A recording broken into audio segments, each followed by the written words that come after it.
What is the relevance of the Parliamentary Regional Caucases, and are they serving their purposes? Hello, good evening.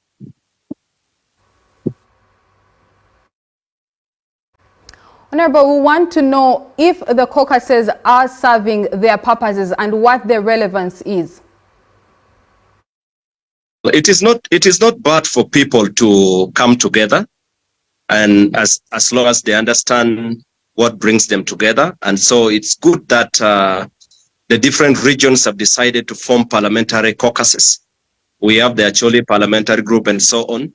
And so there are clear intentions why these different parliamentary groups have been formed.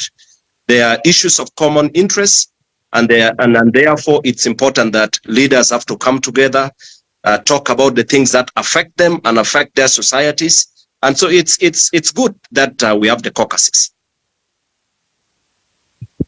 Do you think that these caucuses actually address the concerns of the areas or the regions that they represent? It's not just about addressing only the concerns. There's so much that leaders have to talk about, and leaders have to support one another.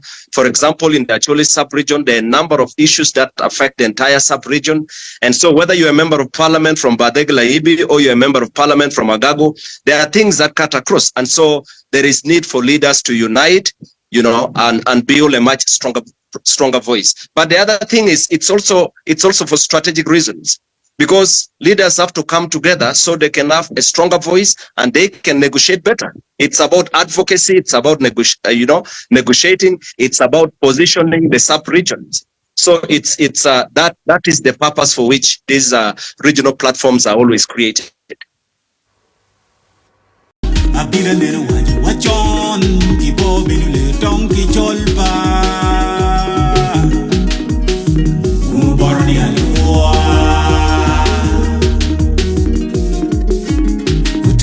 Chamuke puchola